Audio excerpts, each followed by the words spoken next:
All right. Good morning, everyone. This morning, I woke up to the same news as everybody watching and everybody across America that the FDA and the CDC had recommended a pause on the use of the Johnson and Johnson vaccine. We are agreeing to that pause, as is, to my understanding, every other state across the nation. I, like others, watched the CDC's update, and then I just got off the phone with the governor's meeting with Jeff Zients, who is the White House's head COVID-19 coordinator, Javier Becerra, U.S. Department of Health and Human Services Secretary, Dr. Walensky, the CDC director, Dr. Fauci, the Surgeon General, and others. Here is what we know. There have been 6.8 million overall doses, vaccines of Johnson & Johnson that have been administered in the United States.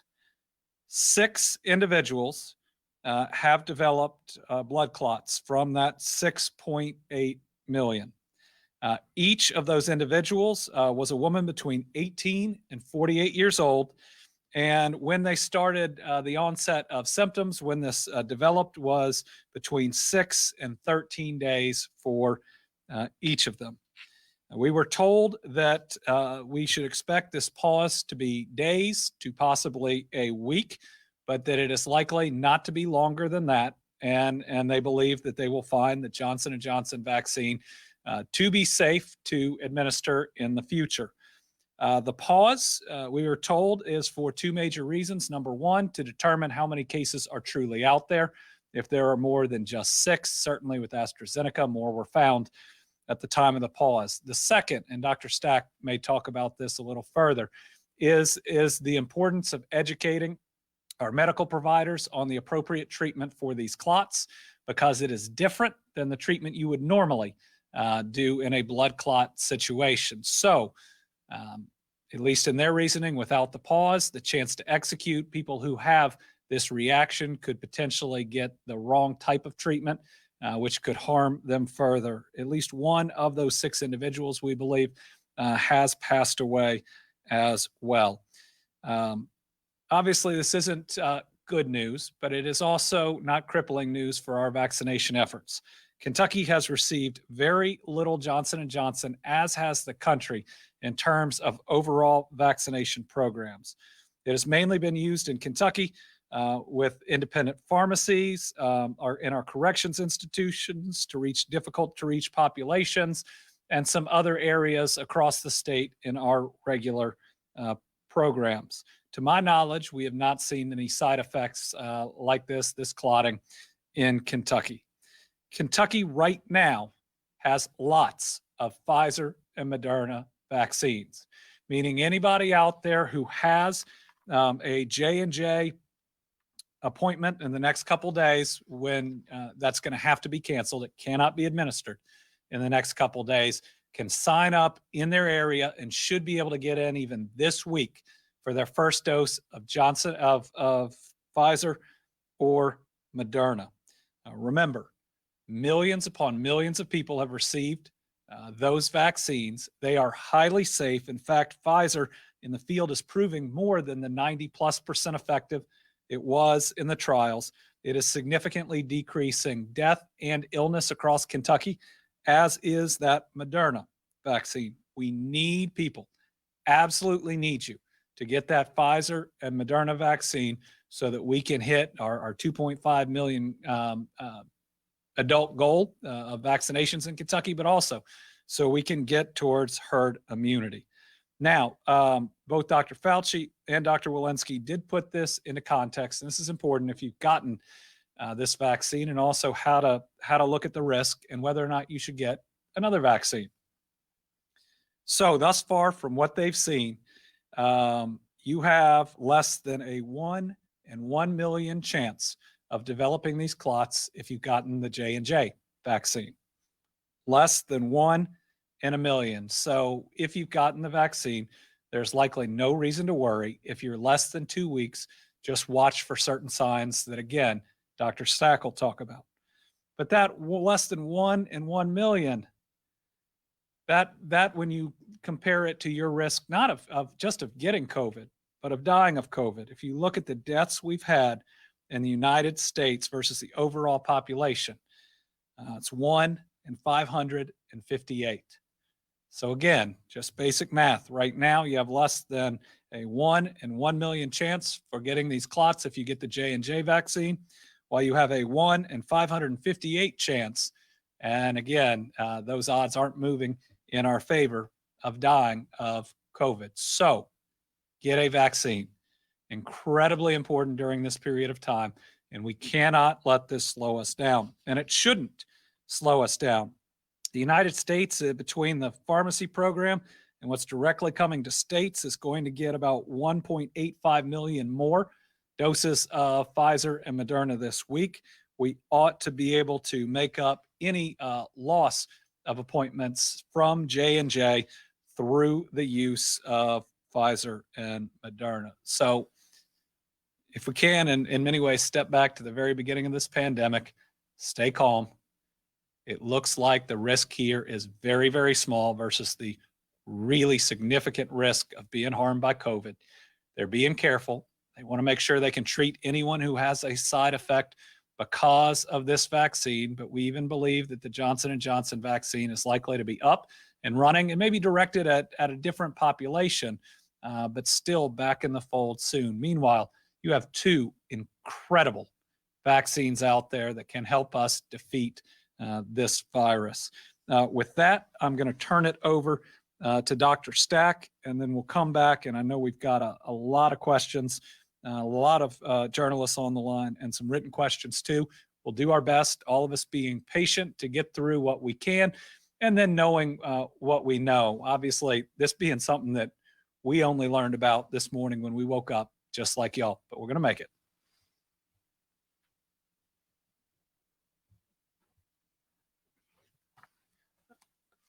Good afternoon, everyone. Thank you, Governor. So as the governor has already shared, early this morning, the CDC and FDA issued a joint statement concerning 6 reported cases of cerebral venous sinus thrombosis combined with low platelet counts that had occurred in women between the ages of 18 and 48 years of age who received the Johnson & Johnson COVID-19 vaccination. This is a rare condition that is a type of blood clot for which the treatment varies from other types of blood clots. Importantly, it's also exceedingly rare in the population of people who have received the J&J vaccine. In fact, only 6 people out of 6.8 million people who have received J&J in the United States have been found to have this condition at this time, as of yesterday, April 12th. The CDC is convening a meeting of its Advisory Committee on Immunization Practices tomorrow, and the FDA is also conducting its own analysis of the data.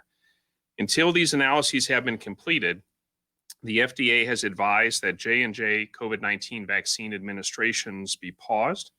This morning, I have communicated this message to vaccine administration sites throughout the Commonwealth of Kentucky. It is important that the FDA and CDC safety reviews occur and that we await further information from these experts before we reach additional conclusions.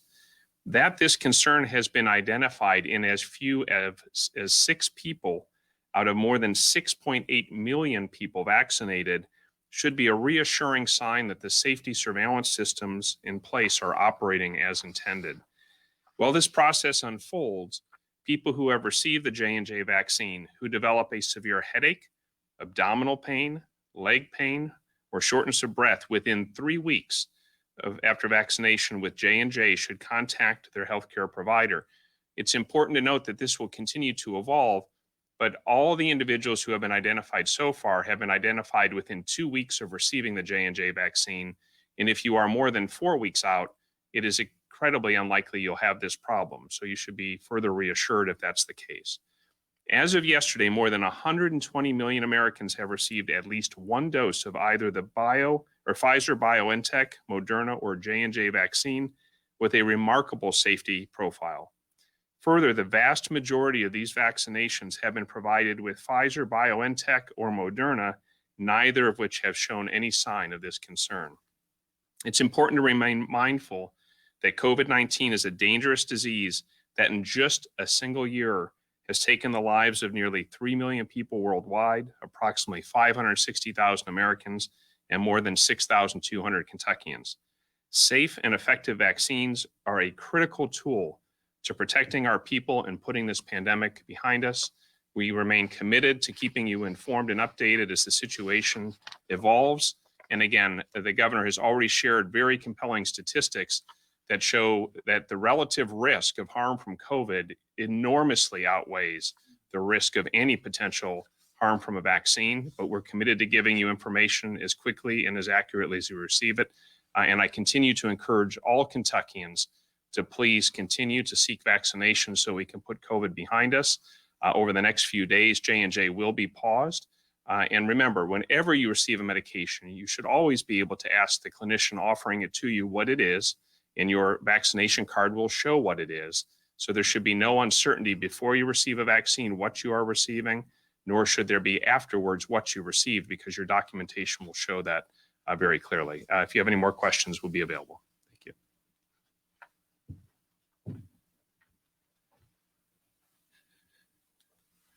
So after a year and a couple months, we know that this virus isn't easy to beat, but we are still on the path to do it. But we've got to draw from those lessons that we learned early on, that we got to remain strong, we got to remain calm. Now more than ever, we know what to do to defeat this virus. We just got to get vaccinated. We have plenty of safe alternatives out there. I believe ultimately J&J will be deemed a safe alternative for a portion of the population. We've just got to get it done. We've come too far. So let's make sure, again, that we're smart about this, that we're calm about this, and that we ultimately push through it, just like we have so many curveballs from a virus we didn't have testing for, to a lack of PPE manufactured domestically. We've overcome all those challenges. We can do this too. All right. Let's see. I've got a couple of written questions here that I'm not sure we've covered, and then we'll go to those on the line. Will the recommended pause on J&J vaccine lead to the closure of any mass vaccination sites? No. The mass vaccination sites, by and large, have Pfizer and Moderna. For instance, it shouldn't cause any issue with the Cardinal Stadium mass vaccination site that we opened yesterday. The Kroger sites are going to be open for a little longer, and then we're pushing them out to more brick and mortar. Again, those are primarily Pfizer and Moderna. And just about everything out there is Pfizer and Moderna. This is going to impact independent pharmacies, which were helping us on the J&J. We're going to work with them to try to make sure that if this pause goes more than a couple days, we can get them supplies over time so that they can meet individuals in their communities. It's going to require a pause in our vaccinations in our corrections institutions, which were going really well. We certainly haven't seen any side effects there. It may cause a pause in a couple of outreach pop-up clinics that may be scheduled around the state in the next couple days, or depending on how long the pause goes. Remember, we also have programs like Louisville's using Johnson & Johnson to help vaccinate the homeless because you don't know the next time you're going to see them. Those types of things are going to be paused. And it's tough because this is some of the hardest to reach populations, and J&J has been a really popular vaccine, which is good. Again, I think we're going to work through this. I think it's going to be deemed safe and effective, but we're going to pause until everybody knows how to treat these very rare, what appear to be very rare complications that happen with just a few people. Okay, what should Kentuckians with appointments for J&J do? Your appointments, if they are more than 4 or 5 days out, keep them for the moment. We will see. We should have more information tomorrow once they meet. If it's today or tomorrow, probably the next day, it's not going to happen. J&J can't be administered during that time. You should contact that provider, though, and see if they have an alternative. We certainly, in many areas, have a lot of the other two vaccines available. Yesterday, we talked about Cardinal Stadium, 4,000 plus. The Kentucky Horse Park, 1,000 plus. Those are all Pfizer and Moderna. King's Daughter and their 2 locations in Ashland and Grayson in Carter County, Pikeville Medical Center, going out west. Again, a lot of good vaccine out there. We are working with all of the facilities that just have J&J, but we learned about this morning. So we are dealing with it in real time. Do I think that some who are supposed to receive J&J might not come back if they now have to receive 2 appointments? We hope not. But this is a curveball we're thrown. So we're going to work with it, right? We're going to make sure that we've communicated with all those individuals. If it's ruled that J&J is still safe for them, they'll have that opportunity in the future. But otherwise, we have these 2 others. Again, we want to make sure we get everybody vaccinated. Department of Corrections, again, we think that we're not going to have any issues coming out of that, especially with the populations we've vaccinated. Almost none of them fall into what we believe are the at-risk group, but we're going to pause until we know. To Kentuckians who received the Johnson & Johnson vaccine, you're going to be okay. You're going to be okay. With a 1 in 550 chance of dying from COVID, or a 1 in a million chance of maybe having this complication, where there's only 6 in America, you're going to be okay. But make sure that you watch for the symptoms. If you are less than 14 days out from when you got the vaccine, watch for those symptoms. If you have them, go see the doctor, right? Go see the doctor. The doctor's going to know the type of treatment for this. That information's getting out right now. That's one of the reasons for the pause. If you're past 14 days, you're fine. At least from what we know right now, you're fine. Okay, with that, we'll start with Alex Akisto from the Herald Leader. If you'll just let us know if you want me or Dr. Stack, we'll accommodate. Thanks, Governor. So you said that very few of the state's total doses are Johnson & Johnson doses.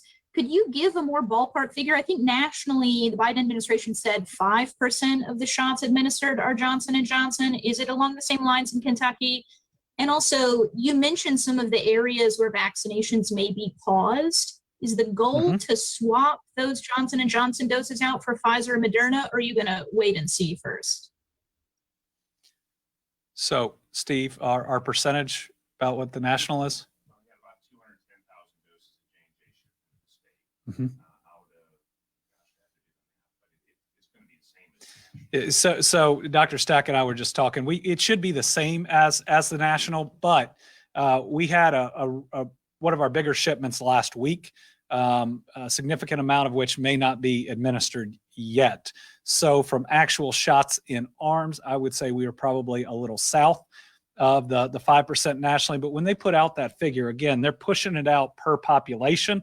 And the J&J, they have been committed to pushing that out through all channels per the population. So we think we should be right at or a little bit less. Now, for the facilities that mainly just received J&J, obviously they're important to us. We want them to be able to vaccinate. We do need a day or so to figure out, especially tomorrow when they meet, how long the pause is going to be.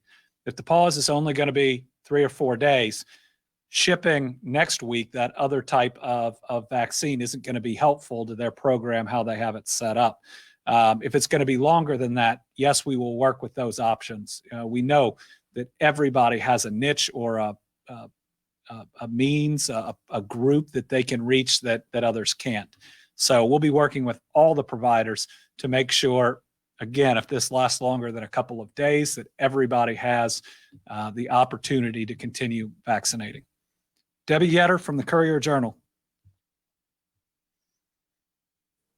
Hi. So to follow up, do you know how many doses of Johnson & Johnson Kentucky has received since it was approved, and how much of that's been administered? So give me that number again, Steve. So we've probably had about 210,000 doses received in Kentucky. So we've probably had about 210,000 doses received in Kentucky. That doesn't mean they've been administered. That's something we'd have to drill down a little bit more. We got 60-something thousand of those 210,000 last week. So you are south of that number. We're probably at least 10%. At least 10%, we would guess, south of that number of the 210,000. But we'll have to drill down again, just getting it this morning. And we'll have to do that by location to get that specific number. But if you look at 200,000 or less out of what I think is about 1.6 million first doses that have been out there, again, and when you add the second doses on top of that, we'll be south of 5% of the total doses that have been administered. Stu Johnson from WEKU. Yes, thank you, Governor. Well, obviously, you've mentioned more than once about the 1 in 1 million chance at this point, it looks in terms of this concern. Are you still, I guess I'll say, concerned of the impact this could have on generally on getting shots, hesitancy increasing because of the news? Yeah, this doesn't help.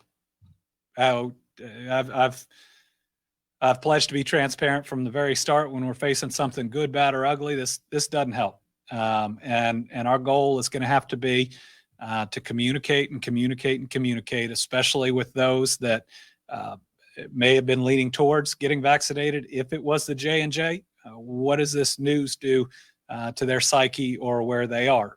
Again, I think that we'll work through this. I think the vaccine will be available to them. I think it will be very safe. And the other thing that we've got to do is educate people on the relative risks of getting and or dying from COVID. Because remember, there's a lot of nasty things that happens when you get COVID, and they can persist. And we've even talked about some cognitive long-term impacts that we're seeing. The risk of dying is so much greater from COVID than getting this clot from what we've seen right now. We're again just going to have to continue to push that education out. But no, this doesn't help. And the CDC and the FDA is doing what they think they have to. We're all a little concerned about the risk of dying from COVID versus just 6 people out of 6.8 million in the United States and the impact that this may have. But listen, we faced difficulty before, and we've always pushed through it, and we're going to do it here as well. Jess Clark from WFPL.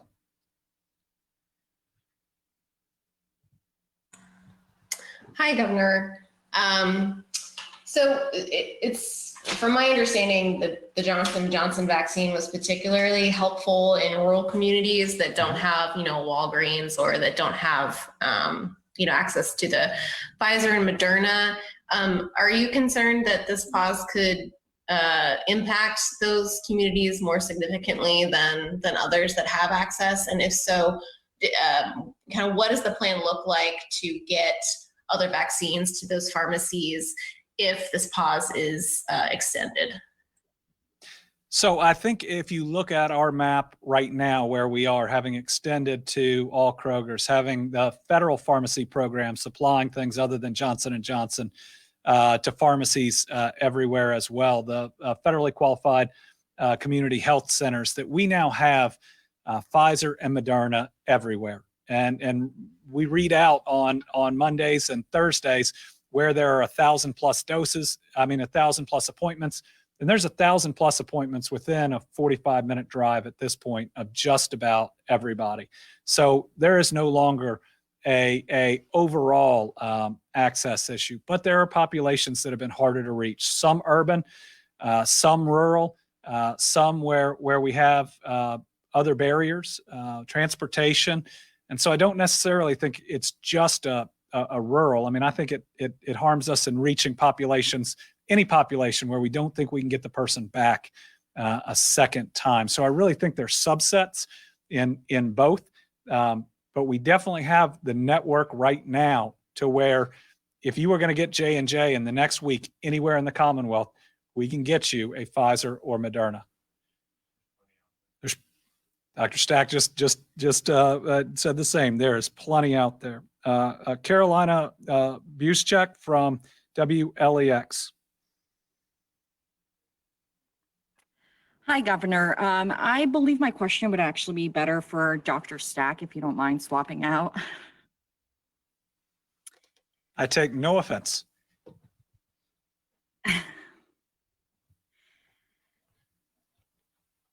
Hi, Dr. Stack. I know a lot of this information is still developing and we're just learning more about this. I know you went over how low the risk is, but I believe they're saying the 6 people out of the 6.8 million that have developed this rare blood clotting, they are women. Is there a reason for that, or is this information we're still learning about? Is it too soon to have answers about why this may be happening? Well, thank you. So we are still learning, and I listened to the FDA call like others and CDC call like others did this morning. The reason I suspect that they flagged this and have inserted a pause is that there are similarities between what they're seeing in these instances with J&J is what they saw with AstraZeneca in other countries around the world. Now, we're not using AstraZeneca in the United States yet, but the concern is that this condition, this cavernous venous sinus thrombosis condition, appears to be occurring just in women and just in women roughly of childbearing age, 18 to 48 years of age. And so when you find a pattern like that, and again, I want to emphasize what I said in my earlier remarks, we have in place really robust surveillance systems to look for these very uncommon, very rare instances to find it. And it's very reassuring that 6 people out of 6.8 million plus people is like finding needles in a haystack. Now, every needle is important and every person is critical. But in this case, they found it quick. And when they saw any similarity of a pattern with what they saw with AstraZeneca, they inserted a pause, and now they'll look at that data. And as the governor said, it's relative risk you have to determine. There is no risk-free choice in life. There's always risk. It's a matter of balancing the risks and the benefits. And in the case of AstraZeneca, after extensive analysis, they found that the benefits far, far exceeded any potential risk. But if they can recommend that the vaccine should be used or not used in certain populations and lower risk further, those could be actions they'll consider. And as far as the mechanism for what's causing this, they have to explore that further. There's a different pattern here. You have the blood clot and low platelets, and it's kind of a unique thumbprint for this particular occurrence. And I withhold for myself any speculation. We'll let the experts look at the real data and then kind of advise us more in the day or two ahead. All right. We got about 5 more minutes. We'll answer as many more as we can. Jenna Cisneros from Local 12. Good afternoon, Governor. Given the fact that the CDC is reporting just 6 cases, are you concerned that this pause could maybe be an overreaction? I'm concerned that if there are not more cases out there, that the hesitancy coming out of the pause could potentially outweigh the need for it. But this is how they work. This is how the CDC and the FDA work. They watched what happened with AstraZeneca. There were more cases out there. And I think the compelling reason that they've given is needing to educate our healthcare providers out there how to treat these clots. I mean, they are going to happen in more people, it would appear, though it looks like really rare. But if the information hasn't gotten out to all of our doctors, nurses, et cetera, that if you treat this clot the same way you treat other clots, the person's not getting better, that you need to treat it in this separate way. I think a couple days to make sure that we can help that person that has that reaction is understandable. So again, we're going to work through this. We're going to make it through this. We're going to make sure we get the vaccine out to everybody. But there are 2 others out there. Go ahead and sign up for them. Melissa Patrick, Kentucky Health News. Hi, Governor.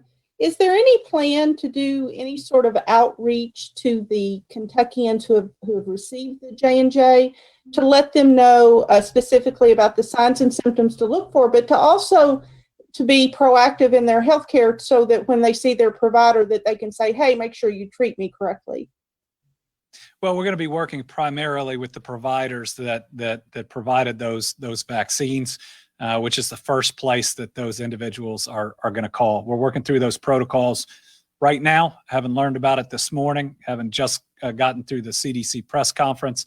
But we can use your help, obviously, and I know that the media wants to educate everybody out there on what they ought to be looking for, which again, Dr. Stack went through, but also to stay calm.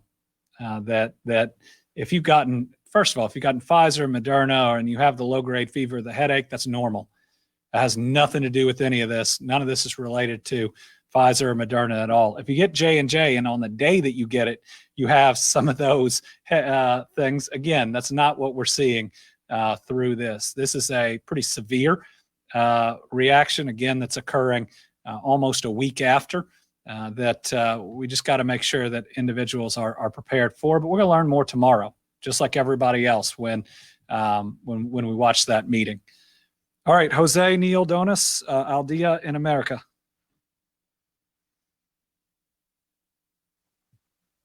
Thank you, Governor. Hesitancy to get the vaccine is a problem, especially in harder to reach communities. Now with the JJ vaccine suspension, that hesitancy might be increased, but more. Would you consider, or are you able to get only the Pfizer or Moderna vaccines for Kentucky? So if, first of all, Jose, you're right in that the hard to reach communities, J&J was almost tailored for. You only have to get people one vaccine, and with more transient communities, people who are moving around, maybe following work. It's again, in many ways, it appeared to be the perfect vaccine. We believe after a couple days or a week, again, we're going to get the news that this is safe for just about all populations. But it will increase the hesitancy. Now, for all of those populations, yes, we can get you the Pfizer and Moderna vaccine. Actually, we can get everybody who wants it the Pfizer Moderna vaccine in the next 4 to 5 weeks. That's the way it works in the supply we have. So whether that's some of the communities we've been doing pop-up clinics in or others, it's there and it's pretty close to your community. We're now in so many different places. So we'd highly encourage everybody, get on kycovid19.ky.gov, call any of the numbers that we have. We'll put up on social media. We can get you Pfizer and Moderna right now. But remember, less than 1 in a million chance right now of developing this issue with the J&J vaccine, 1 in about 558 chance of dying of COVID. We just need to make sure, again, that people see the risks, that we communicate and that we educate the best we can. We can do one last question. Drew Gardner from WLKY. Then we will answer everybody else's questions if you'll send them to us in writing. Good afternoon, Governor. Talking about the hesitancy, now that you're in this final push to get the last vaccinated, you have a surplus of Moderna and Pfizer. Are there any plans statewide to make direct outreaches to try and get to those people who have been hesitant, and that this might push them fully over to the side of, I'm not going to get this? Yeah, so we've been doing a lot to get to those that have been hesitant and or to make it easier. We've got some mobile units and we're going to be expanding those. We're also moving a lot of our mass vaccination sites out into more brick and mortar sites. We're adding 100 plus across Kentucky. The idea, Drew, being that we make it a part of your daily life instead of something that we have to pull you to a vaccination center. So you go to get groceries. No matter where you go to get groceries, you can get vaccinated. We hope when you go to any doctor's appointment in the near future, you could get vaccinated there. You go to get your prescription filled at any pharmacy in your area, you can get one of these vaccines. Places that you routinely go, that it can be a part of your natural rhythm. Now, I will say those that are hesitant, I'm not even sure we're there yet in our rollout. I think we're more to the group that's casual, that will get it if it's easy or if it's a part of their daily lives. Is this going to make it harder on those who are hesitant? Yes. Yes, it is. This is just another curveball or difficulty thrown to us by COVID, but we'll work through it. We built a testing system from scratch where anybody and everybody can get tested in any part of the state. We've got a strong 3-month plus supply of PPE when we used to not be able to buy a single N95 mask. We've got at least 2 approved safe and effective COVID vaccines that are eliminating death and serious illness basically to everyone who's taken them. And we're seeing our death numbers and our case numbers plunge because of it. So we can do this. We just got to push through. All right, everybody, stay strong, stay calm. We're going to get through this. We're going to get through this together. We knew that there would be other challenges. We're going to face them. We're going to beat them. We're going to win. Please go get vaccinated. Thanks.